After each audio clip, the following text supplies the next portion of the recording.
Hello guys, and welcome back to yet another video. We are back with championship predictions, and it's the semi-finals in the playoff. Second legs today, guys. Massive games ahead of us. Two teams are going to Wembley, and which two will they be? We have seen some very decisive first leg games play out. I am joined by Sophie today. She's not with me in person, but I did record her predictions last night, so don't worry. You have still got myself and Sophie's predictions for these massive games. Before we get into it, be sure to show us some support. Let's go for 2,000 likes. The stakes are high. Get involved. Hit that thumbs up button, and we can do it with your great support. And make sure you are subscribed. It only takes 2 seconds, and we're getting so close to 99,000 subscribers. I'm trying to hit 100k before my birthday this month, so if you want to be nice, get involved, drop a like, subscribe, and be sure to play along. Get your predictions down in the comments for the second legs. We've got a lot to talk about. We've got to unpack those first legs, and I'm going to let Sophie go first for the first game on Monday night, the semi-final second leg between Sheffield United and Bristol City at Bramall Lane. Right, so going into the second leg for Bristol City versus Sheffield United, I think it's pretty clear what I'm going to be predicting. I mean, the first leg didn't go how I thought it might go. I thought that Bristol City might manage a draw because they had pretty good home form. I know the red card will have obviously impacted things, and then the penalty as well, but they just capitulated after that. And one of their most experienced players as well, giving away that penalty and getting sent off. It's just criminal, really. So do I fancy them to get anything at Bramall Lane? No, I think it's going to be another straightforward win. 2-0, 5-0 on aggregate to the Blades. So then, yes, Sophie does have Sheffield United to get through to the final, and it might not come as a massive surprise. This feels almost all over, doesn't it? I mean, this would be one of the biggest comebacks we've ever seen in EFL playoffs if Bristol City were to get through. Now, I know straight away people will be like, do you remember Sheffield Wednesday versus Peterborough? The difference with that was Sheffield Wednesday finished third, Peterborough finished sixth. Peterborough were at home first, Sheffield Wednesday were at home second, and although it was massively unlikely, it actually was more likely that that happened than this happens. Honestly, if Bristol City get through, I would be astonished. And that's not to say that, I don't want them to. It's just the odds are so against them. They go into this away from home, needing to win by 3 goals or more. And if they win by 3, there's no guarantees they'd even win in extra time or penalties either. They're now missing Rob Dickie as well. And you'd think Sheffield United, you know, they're just too strong, surely, to collapse. The only games I can think of where Sheffield United have really crumbled at home are Hull City, where, you know, Sheffield United were more attacking, and I think they'll have a bit more of a defensive strategy this time. And I suppose when Leeds United and Burnley rocked up, they both beat them, but that was by 2 goals, and they are the best 2 teams in the league. So, what are my thoughts? Well, if you go back to my original prediction, which was terrible, by the way, I thought Bristol City might capitalise on the home advantage. I said 1-0 to them, but what I was going to say, even if that did play out, is I think Sheffield United would turn it around at Bramall Lane anyway. The narrative is different. 3-0. Obviously, the first game marred by the incident in first half stoppage time. Don't get me wrong, I think Sheffield United did edge that first half anyway. I know Bristol City hit the bar. Great strike from Williams. Sheffield United had a goal disallowed, but it felt like Sheffield United were just getting on top. Then came the moment where, you know, this tie really got settled. Red card, penalty. A lot of people online making a meal of this. What are my thoughts? I think a lot of people are just letting their emotions get to them a bit in regards to, you know, as a neutral, I didn't want that to happen either. You know, I didn't want Bristol City to go down to 10, be a goal down, because it ruins the tie. But in the letter of the law, did the referee get that right? I think he did. Now, like I say, the rules could be looked at. You know, I don't want to see any kind of contact resulting in a penalty. Has he really pulled him over? Not really, but don't, you know, Rob Dickie's experienced. Don't tangle your arms up with him. You're always running the risk. And does he make a play for the ball? I mean, yes, he does get to the ball. Is it after he's tangled his arms with him? Yes. So, like I say, in the letter of the law, has he got that right? Yeah, but then I can understand people's frustration as well. Anyway, it's gone, it's happened, and Harrison Burrows took that penalty very well, under pressure. He had a very good game, by the way, probably my man of the match from that first game. And for Bristol City, it was always an uphill struggle. Second half, all right, but they didn't really carve out any good chances. There was that one where I think it was Mehmeti got the ball just inside the box. He shot. It was tame. It was saved by Cooper. And this the playoffs are the games where you just have to take your chances. And Sheffield United did that. The substitutions very good from Wilder. Brooks, O'Hare, both coming on and scoring. I thought originally O'Hare's goal had hit him and he didn't know anything about it. When you watch it back on replay, it's a very good goal, isn't it? It's a very good goal.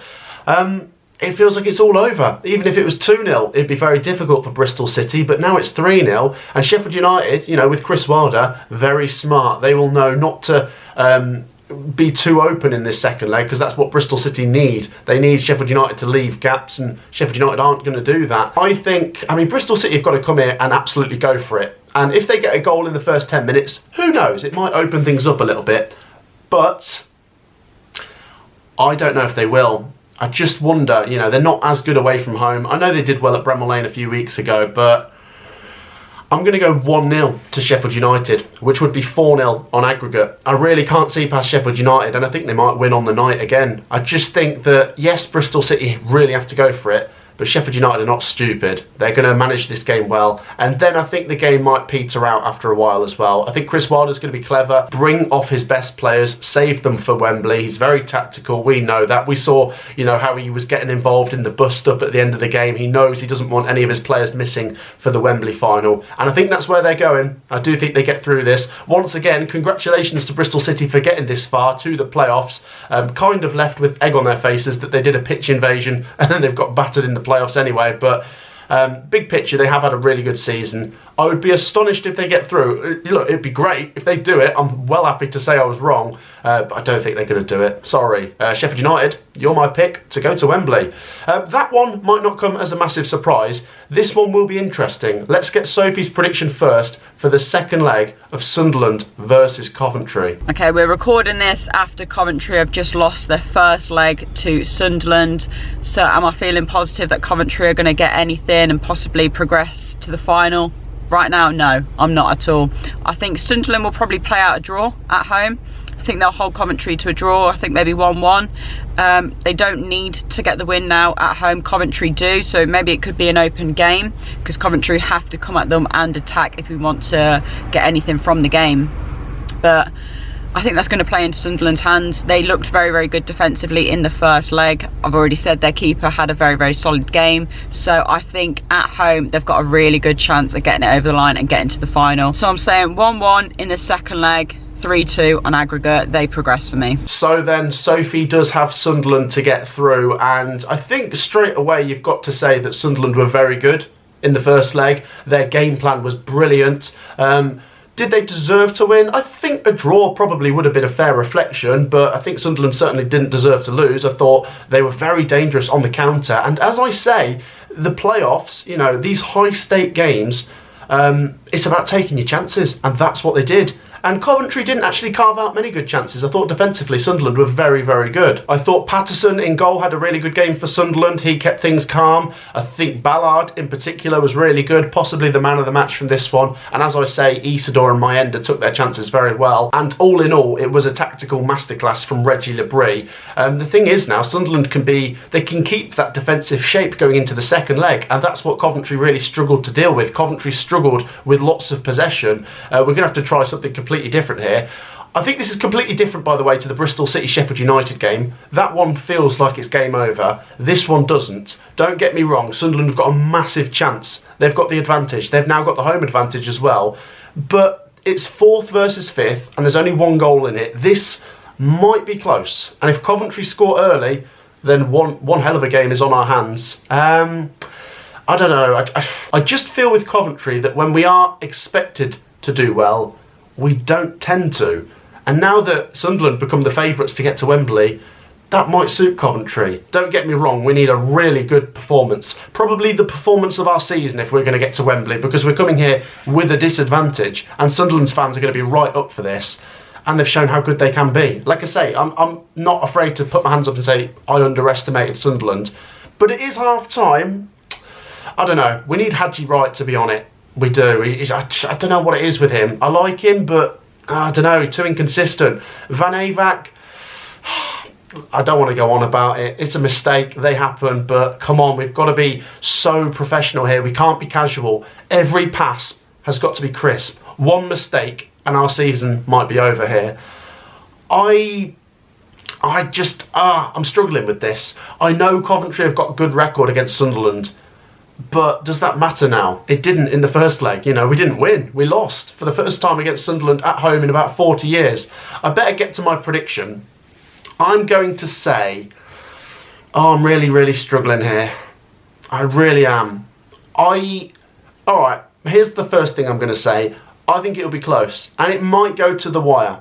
I think Coventry will come and give it a real go. If we lose 2 or 3-0, oh God. I'm going to say Sunderland 1, Coventry 2. However, I don't fancy us at penalties. I'm still going to have Sunderland to get through. And it kills me. It really kills me to go against Coventry, but I don't know. We've got to win by 2 goals. The problem is, if it does go to penalties, is both ends of the pitch have Sunderland fans behind the goals. You know, it's not like you can go in front of your fans. I know the Coventry fans are behind 1 goal, but they're up in the gods. I don't know. I think we'll give it a go, but I sense some heartbreak, and it's killing me. But you know, like I say, you've got to try and use your brain as well as your heart. That's what I'm going to go with. And I tell you what, I'm kind of happy with that. I don't want to go into this game with loads of expectation that we're definitely going to Wembley, because then it will really hurt if we don't. I want the pressure to be off Coventry. Let's say it, the pressure is on you, Sunderland. You've got to get there. You've got 1 foot at Wembley. I know the Sunderland fans, some of them are not going to like to hear that, but maybe that's the way Coventry have a chance. Put the pressure on Sunderland. Coventry don't have a chance. And I will say it, Frank Lampard, what he did with Derby against Leeds, those games are rare. Let's not take that as the standard. That's not what happens in every playoff campaign. Usually 3rd and 4th get the job done and get to Wembley. I just think this could be close, but as I say, I'm just going with Sunderland on penalties, and that kills me. That kills me. Oh, give me your support, guys. Make sure to drop a like, try and cheer me up. Oh, our season might be over. Make sure to subscribe. Like I said, we've got lots of coverage of the playoffs, and I will be streaming both second legs. Join us. You will see me going through the emotions on Tuesday night. If you are going to either of the second legs, then good luck. As I say, it would be great if Coventry can get through. It would be amazing if Bristol City got through. Imagine if that was the final. That would be incredible. But it's not massively likely, is it? Share your predictions. I'm curious to see what you guys have to say. Try and keep positive, but try and be realistic. It's a difficult balance, that, isn't it? Because everyone wants to back their team, but then, I don't know. I'll let you guys do what you want in the comments. As long as you're nice, don't start laughing at me because I'm upset. Try and cheer me up. I'll see you guys in the next one. Take care, everyone. Peace out.